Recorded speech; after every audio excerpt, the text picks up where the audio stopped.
ಮುನಿಸ್ವಾಮಿಗೌಡ ಮತ್ತೆ ಪತ್ನಿ ಶಿಲ್ಪಾ ರಾಣಿ ಇಬ್ರು ಕೂಡ ಈ ರೀತಿಯಾಗಿ ಸ್ಕ್ರಿಪ್ಟ್ ರೆಡಿ ಮಾಡಿಕೊಂಡು ಒಂದು ಕೊಲೆಯನ್ನ ಮಾಡೇ ಬಿಡ್ತಾರೆ. ಅಂದ್ರೆ ಲಾರಿ ಚಾಲಕನ ಜೊತೆ ಡೀಲ್ ಮಾಡ್ಕೊಳ್ತಾರೆ. ನಾವು ಕಾರ್ ಪಂಕ್ಚರ್ ಆಗಿದೆ, ಅದರ ಟೈರ್ ಬದಲಾಯಿಸಿಕೊಡುವಂತ ಆ ಅಮಾಯಕನ ಬಳಿ ಹೇಳ್ತೀವಿ, ಆತ ಬದಲಾಯಿಸುವಾಗ ಲಾರಿ ಹರಿಸು ಅಂತ. ಲಾರಿನ ಹರಿಸಿ ಆಯ್ತು. ಅದಾದ ಬಳಿಕ ಆತ ಸತ್ತ ನಂತರ ಕಾರು ಬಿಟ್ಟು ಮುನಿಸ್ವಾಮಿಗೌಡ ಅಲ್ಲಿಂದ ಎಸ್ಕೇಪ್ ಆಗಿದ್ದ. ಅವತ್ತು ಜಿಲ್ಲಾಸ್ಪತ್ರೆಗೆ ಮೃತದೇಹವನ್ನ ಶಿಫ್ಟ್ ಮಾಡಲಾಗಿತ್ತು. ಅಂದ್ರೆ ಅಮಾಯಕನ ಮೃತದೇಹವನ್ನ ಶಿಫ್ಟ್ ಮಾಡಲಾಗಿತ್ತು. ಆದ್ರೆ ಎಲ್ಲರೂ ಅಂದ್ಕೊಂಡಿದ್ರು ಅವತ್ತು ಸಾವನ್ನಪ್ಪಿದ್ದು ಮುನಿಸ್ವಾಮಿಗೌಡ ಅಂತ. ತನ್ನ ಪತಿ ಸಾವನ್ನಪ್ಪಿದ್ದಾನೆ ಅಂತ ಶಿಲ್ಪಾ ರಾಣಿ ಕೂಡ ಮಹಾ ನಾಟಕವನ್ನೇ ಮಾಡಿದ್ರು. ನನ್ನ ಗಂಡ ಆಕ್ಸಿಡೆಂಟ್ ನಲ್ಲಿ ಸತ್ತೋಗ್ಬಿಟ್ಟ ಅಂತ ಮೊಸಳೆ ಕಣ್ಣೀರನ್ನ ಕೂಡ ಇಟ್ಟಿದ್ರು. ಪತ್ನಿ ಶಿಲ್ಪಾ ರಾಣಿಗೆ ಮೃತದೇಹವನ್ನು ಕೊಟ್ಟಿದ್ರು ಪೊಲೀಸರು. ಅಂದ್ರೆ ಎಲ್ಲಾ ಪ್ರೊಸೀಜರ್ಸ್ ಆದ ಬಳಿಕ ಮೃತದೇಹವನ್ನ ಪೊಲೀಸರು ಶಿಲ್ಪಾ ರಾಣಿಗೆ ಹಸ್ತಾಂತರ ಮಾಡಿದ್ರು. ಅದಾದ ಬಳಿಕ ಒಂದಷ್ಟು ಡೆವಲಪ್ಮೆಂಟ್ಸ್ ಆಯ್ತು. ಚಿಕ್ಕಕೋಲಿಗದಲ್ಲಿ ಅಂತ್ಯ ಸಂಸ್ಕಾರವನ್ನ ಮಾಡಿ ಮುಗಿಸ್ತಾಳೆ ಪತ್ನಿ ಶಿಲ್ಪಾ ರಾಣಿ. ಸಂಬಂಧಿಕರು ಕೂಡ ಅಂತ್ಯ ಸಂಸ್ಕಾರದಲ್ಲಿ ಭಾಗವಹಿಸ್ತಾರೆ. ಕೆಲವರು ಅಣ್ಣ ಅನ್ಕೊಂಡು ಬಂದಿರ್ತಾರೆ, ಸ್ನೇಹಿತ ಅನ್ಕೊಂಡು ಬಂದಿರ್ತಾರೆ, ಮಗ ಅನ್ಕೊಂಡಿರ್ತಾರೆ. ಇನ್ನು ಕೆಲವರು ಅಯ್ಯೋ ನಮ್ಮ ಚಿಕ್ಕಪ್ಪನೋ ದೊಡ್ಡಪ್ಪನೋ ಅನ್ಕೊಂಡು ಬಂದು ಈ ಅಂತ್ಯಕ್ರಿಯೆಯಲ್ಲಿ ಭಾಗವಹಿಸಿರ್ತಾರೆ. ಆದ್ರೆ ಅವ್ರ್ಯಾರಿಗೂ ಕೂಡ ಸಂಬಂಧಪಟ್ಟ ವ್ಯಕ್ತಿನೇ ಅಲ್ಲ ಈ ವ್ಯಕ್ತಿ. ಅವತ್ತು ಸಾವನ್ನಪ್ಪಿದ್ದು ಒಂದು ಅಮಾಯಕ ಜೀವ. ಅದು ಮುನಿಸ್ವಾಮಿಗೌಡನೂ ಅಲ್ಲ, ಶಿಲ್ಪಾ ರಾಣಿ ಪತಿ ಮುನಿಸ್ವಾಮಿಗೌಡನೂ ಅಲ್ಲ. ಆದ್ರೆ ಎಲ್ಲರೂ ಅವತ್ತು ಅನ್ಕೊಂಡಿದ್ರು ಆಗಸ್ಟ್ 12ನೇ ತಾರೀಕು ನಡೆದಂತಹ ಲಾರಿ ಅಪಘಾತದಲ್ಲಿ ಸಾವನ್ನಪ್ಪಿದ್ದು ಮುನಿಸ್ವಾಮಿಗೌಡ ಅಂತ. ಹೀಗಾಗಿನೇ ಅಂತ್ಯ ಸಂಸ್ಕಾರದಲ್ಲಿ ಅವರೆಲ್ಲರೂ ಕೂಡ ಭಾಗಿಯಾಗಿದ್ರು. ಅವತ್ತಿನ ದಿನ ತನ್ನ ಪತಿ ಸಾವನ್ನಪ್ಪಿದ್ದಾನೆ ಅಂತ ಈ ಶಿಲ್ಪಾ ರಾಣಿ ಕೂಡ ಮೊಸಳೆ ಕಣ್ಣೀರಿಟ್ಟಿದ್ದು. ಇವೆಲ್ಲ ಕಣ್ಣೀರು, ಇವೆಲ್ಲ ಪ್ಲಾನು, ಇವೆಲ್ಲವೂ ಕೂಡ ಕೋಟಿ ಕೋಟಿ ಲೆಕ್ಕಾಚಾರದ ಕಣ್ಣೀರಾಗಿತ್ತು. 3-4 ದಿನ ಆದ್ಮೇಲೆ ಇದ್ರ ಬಗ್ಗೆ ಕೂಡ ಗೊತ್ತಾಗುತ್ತೆ. ಆದ್ರೆ ಇಲ್ಲಿವರೆಗೂ ಆದಂತ ಪ್ಲಾನ್ ಏನಿದೆಯಲ್ಲ, ಅದಕ್ಕೆ ಇವರೇ ನಿರ್ದೇಶಕರು, ಇವರೇ ಸ್ಕ್ರಿಪ್ಟ್ ರೈಟರು, ಇವರೇ ಎಲ್ಲವನ್ನ ರೆಡಿ ಮಾಡ್ಕೊಂಡಿದ್ರು. ಲಾರಿ ಚಾಲಕನನ್ನ ಕೂಡ ರೆಡಿ ಮಾಡ್ಕೊಂಡಿದ್ರು. ಅಲ್ಲೂ ಕೂಡ ಡೀಲ್ ಆಗಿತ್ತು. ಆತನ ಅಮಾಯಕ ಜೀವವನ್ನ ಆರಿಸ್ಕೊಂಡು ಬಂದಿದ್ದು ಕೂಡ ಇವರೇ. ಅಂದ್ರೆ ಮುನಿಸ್ವಾಮಿಗೌಡನೇ ನೋಡೋದಕ್ಕೆ ಸ್ವಲ್ಪ ಇದಾನೆ, ಆಳು ಕಟ್ಮಸ್ತಾಗಿ ಅವನ ತರನೇ ಇದಾನೆ ಅಂತ ಅವನನ್ನ ಆಯ್ಕೆ ಮಾಡ್ಕೊಂಡು ಬಂದಿದ್ರು. ಆತನ ಸಹಾಯವನ್ನ ಪಡ್ಕೊಳ್ಳೋದ್ರ ಮೂಲಕ ಆತ ಸಹಾಯ ಮಾಡುವಂತ ಸಂದರ್ಭದಲ್ಲಿ ಆತನ ಮೇಲೆ ಲಾರಿ ಹತ್ತಿಸಿದ್ರು. ಇವರ ಇನ್ಶೂರೆನ್ಸ್ ಹಣವನ್ನ ಕ್ಲೈಮ್ ಮಾಡ್ಕೊಳ್ಳೋದಕ್ಕೋಸ್ಕರ ಮತ್ತೊಂದು ಜೀವವನ್ನ ರಸ್ತೆಯಲ್ಲಿ ನಿಂಬೆಹಣ್ಣು ರೀತಿಯಾಗಿ ಬಲಿ ಕೊಟ್ಟಿದ್ರು. ಲಾರಿಯನ್ನ ಹರಿಸ್ಬಿಟ್ಟಿದ್ರು. ಅದಾದ ಬಳಿಕ ಆ ಬಾಡಿಯನ್ನ ಆಸ್ಪತ್ರೆಗೆ ಶಿಫ್ಟ್ ಮಾಡಿದ್ರು. ಆಗ ಪೊಲೀಸರು ಕೂಡ ಇದ್ರು. ಪೊಲೀಸರು ಅನ್ಕೊಂಡಿದ್ರು ಮುನಿಸ್ವಾಮಿಗೌಡ ಅಂದ್ರೆ ಶಿಲ್ಪಾ ರಾಣಿಯ ಪತಿ ಸತ್ತೋಗಿದ್ದಾನೆ, ಅದಕ್ಕೆ ಸಂಬಂಧಪಟ್ಟಂತೆ ಎಲ್ಲ ಪ್ರೊಸೀಜರ್ ಮುಗಿಸೋಣ ಅಂತ. ಅದಾದ ಬಳಿಕ ಆ ಮೃತದೇಹವನ್ನ ಕೂಡ ಶಿಲ್ಪಾ ರಾಣಿಗೆ ಹಸ್ತಾಂತರ ಮಾಡಿದ್ರು. ಶಿಲ್ಪಾ ರಾಣಿ ಕೂಡ ಸಂಬಂಧಿಕರೆಲ್ಲರಿಗೂ ಹೇಳಿ ನನ್ನ ಗಂಡ ಆಕ್ಸಿಡೆಂಟ್ ಅಲ್ಲಿ ಸತ್ತೋಗ್ಬಿಟ್ಟಿದ್ದಾನೆ ಅಂತ ಹೇಳಿ ಎಲ್ಲರನ್ನೂ ಕರೆದು ಅಂತ್ಯ ಸಂಸ್ಕಾರ ಕೂಡ ಮುಗಿಸೇ ಬಿಟ್ಟಿತ್ತು. ಆದ್ರೆ ಅದಾದ ಬಳಿಕ ಆದಂತಹ ಅಚ್ಚರಿ ಬೆಳವಣಿಗೆ ಇದೆಯಲ್ಲ, ಎಲ್ರಿಗೂ ಶಾಕ್ ಅನ್ನ ಕೊಟ್ಟಿತ್ತು. ಸ್ವತಃ ಪೊಲೀಸರೇ ಕೂಡ ದಂಗಾಗ್ಬಿಟ್ಟಿದ್ರು. ಸತ್ತೋದಂತ ವ್ಯಕ್ತಿ ಮತ್ತೆ ಹೇಗೆ ಎದ್ದು ಬಂದ ಅಂತ. ಅಲ್ಲೇ ಆಗಿದ್ದು ಇವರ ಪ್ಲಾನ್ ಏನ್ ಮಾಡಿದ್ರಲ್ಲ ಅದೆಲ್ಲದಕ್ಕೂ ಕೂಡ ರಿವೀಲ್ ಆಗಿದ್ದು ಒಬ್ಬ ಪೊಲೀಸ್ ಅಧಿಕಾರಿ. ಅವರಿಂದಾನೇ ಇದ್ರ ಬಗ್ಗೆ ಎಲ್ಲ ಕೂಡ ಗೊತ್ತಾಗ್ತಾ ಹೋಗುತ್ತೆ.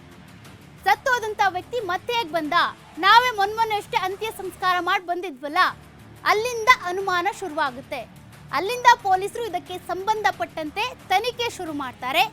ಆಗಾನೇ ಈ ಖತರ್ನಾಕ್ ಜೋಡಿ ಶಿಲ್ಪಾ ರಾಣಿ ಮತ್ತು ಮುನಿಸ್ವಾಮಿಗೌಡ ಇದಕ್ಕೆ ಸಂಬಂಧಪಟ್ಟಂತ ಎಲ್ಲ ಸ್ಕೆಚ್ ಏನೇನ್ ಮಾಡಿದ್ರಲ್ಲ ಅದೆಲ್ಲದನ್ನು ಕೂಡ ಬಾಯಿ ಬಿಡ್ತಾ ಹೋಗ್ತಾರೆ, ಏನೇನ್ ಆಗಿತ್ತು ಅಂತ.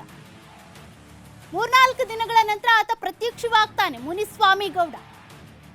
ಅಲ್ಲಿವರೆಗೂ ಕೂಡ ಅನ್ಕೊಂಡಿದ್ರು ಸಂಬಂಧಿಕರು, ನಮ್ಮ ಸಂಬಂಧಿ ಅಥವಾ ನಮ್ಮ ಷಡ್ಕ ಸತ್ತೋಗ್ಬಿಟ್ಟಿದ್ದಾನೆ, ಮುನಿಸ್ವಾಮಿಗೌಡ ಅಪಘಾತದಲ್ಲಿ ಸತ್ತೋಗಿದ್ದಾನೆ ಅಂತ. ತಿಥಿ ಕೂಡ ಮಾಡಾಗ ಹೋಗಿತ್ತು ಆತನ ಹೆಸರಲ್ಲಿ. ಸತ್ತೋಗಿದ್ದೇ ಬೇರೆ, ತಿಥಿ ಆಗಿದ್ದೇ ಬೇರೆಯವ್ರ ಹೆಸರಲ್ಲಿ. ಮುನಿಸ್ವಾಮಿಗೌಡ ಹೆಸರಲ್ಲಿ ತಿಥಿ ಆಗಿದ್ದು, ಅಲ್ಲಿ ಸತ್ತೋಗಿದ್ದು ಅಮಾಯಕ ಜೀವ, ಅದೇ ಬೇರೆ ಜೀವ.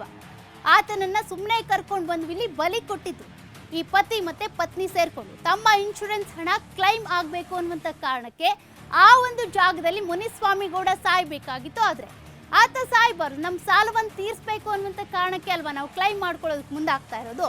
ಹಾಗಾಗಿ ಸಿನಿಮಾ ಸ್ಟೈಲಿಯಲ್ಲಿ ಈ ರೀತಿಯಾಗಿ ಮಾಡಿದ್ದಾರೆ.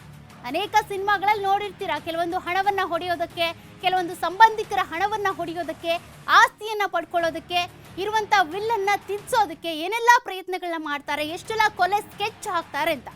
ಅದೇ ರೀತಿ ಗಂಡ ಹೆಂಡತಿ ಯಾವುದೇ ಸಿನಿಮಾದ ಒಂದು ದೃಶ್ಯಕ್ಕೂ ಕೂಡ ಕಮ್ಮಿ ಇಲ್ಲ. ಆ ರೀತಿಯಾಗಿ ನಟನೆ ಮಾಡಿ ನಟಿಸಿ ಎಲ್ರನ್ನೂ ಕೂಡ ನಂಬಿಸಿದ್ರು ಸತ್ತು ಹೋಗಿದ್ದು ಮುನಿಸ್ವಾಮಿ ಗೌಡನೇ ಅಂತ.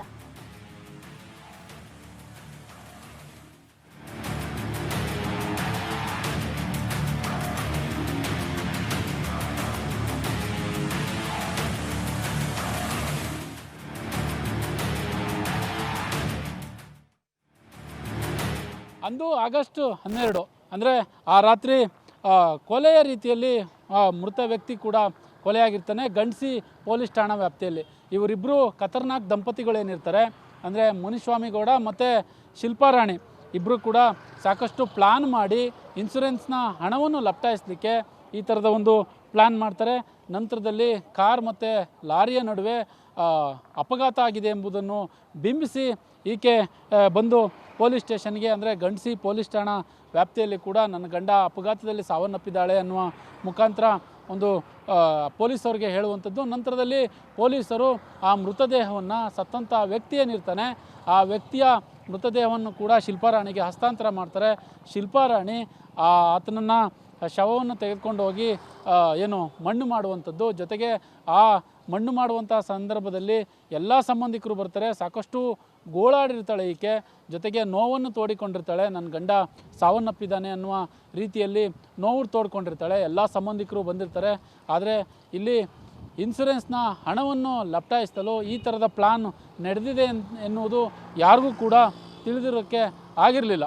ಆತನ ಪತ್ನಿ ಶಿಲ್ಪಾರಾಣಿ ಏನಿದ್ದಾಳೆ ಆ ಶಿಲ್ಪಾರಾಣಿಯನ್ನು ಹುಡುಕಲಿಕ್ಕೆ ಹಾಸನ ಪೊಲೀಸರು ಕೂಡ SP ನೇತೃತ್ವದಲ್ಲಿ ಮೊಹಮ್ಮದ್ ಸುಜಿತಾ ಅವರ ನೇತೃತ್ವದಲ್ಲಿ ಈಗಾಗಲೇ ಒಂದು ತನಿಖಾ ತಂಡವನ್ನು ರೆಡಿ ಮಾಡಿ ಆಕೆಯನ್ನು ಹುಡುಕಲಿಕ್ಕೆ ಮುಂದಾಗಿರುವಂಥದ್ದು. ಇದು ಒಂದು ರೀತಿ ಎಲ್ಲೋ ಒಂದು ಕಡೆ ಈ ಸ್ಟೋರಿಯನ್ನು ನೋಡ್ತಾ ಇದ್ದರೆ ಇನ್ಶೂರೆನ್ಸ್ ಹಣಕ್ಕಾಗಿ ಖತರ್ನಾಕ್ ದಂಪತಿಗಳು ಈ ರೀತಿಯ ಖತರ್ನಾಕ್ ಪ್ಲಾನನ್ನು ಕೂಡ ಮಾಡಿದ್ರೆ ಅನ್ನೋದು ಬೆಚ್ಚಿ ಬೀಳುವಂತಹ ಸಂಗತಿ ಕೂಡ ಅಂತಲೇ ಹೇಳ್ಬೋದು.